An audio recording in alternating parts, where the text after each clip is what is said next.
Hello friends. இன்னைக்கு நம்ம என்ன பார்க்க போறோம்னா, 9ஆம் வகுப்பு இயல் 1ல இருந்து லைன் பை லைனா கொஸ்டினா பார்த்துட்டு வரோம். சரி வாங்க அடுத்து எந்த சாப்டர் பார்க்க போறோம் அப்படிங்கிறத பத்தி பார்க்கலாம் வாங்க.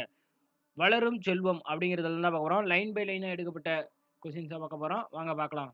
சாஃப்ட்வேர் அப்படின்னா மென்பொருள், ப்ரௌசர் உழவி, கிராப் அப்படின்னா செதுக்கி, கர்சர் ஏவி அல்லது சுட்டி, ஃபோல்டர் உரை, சைபர் பேஸ் இணையவெளி, சர்வர் வையக விரிவு வலை வங்கி, லேப்டாப் மடிக்கணினி, நாவாய் அப்படிங்கிற ஆங்கில சொல்லுக்கு நேவி என்று பொருள்.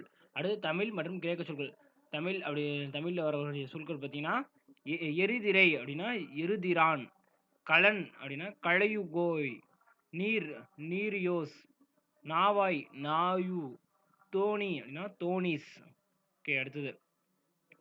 முந்திரி அப்படின்னா 1/320, அரை முந்திரி அப்படின்னா 3/320, ஒருமா அப்படின்னா 1/20, இருமா அப்படின்னா 1/10, மூன்றுமா அப்படின்னா 3/20, நாலுமா அப்படின்னா 1/5, அரைமா 1/40, மாகாணி வீசம் அப்படின்னா 1/16, கால் வீசம் அப்படின்னா 1/64, அரை வீசம் 1/32, முக்கால் வீசம் 3/64, மூன்று வீசம் 3/16, காணி அப்படின்னா 1/80, அரைக்காணி அப்படின்னா 1/160, முக்காணி 3/80, அரைக்கால் அப்படிங்கிற 1/8.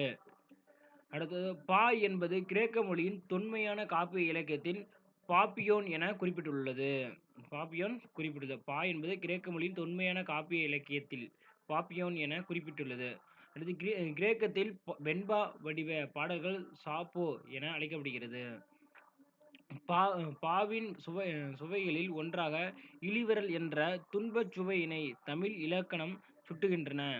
கிரேக்கத்தில் துன்பச் சுவைகளை உடைய பாடல்கள் இலியா என அழைக்கப்படுகிறது.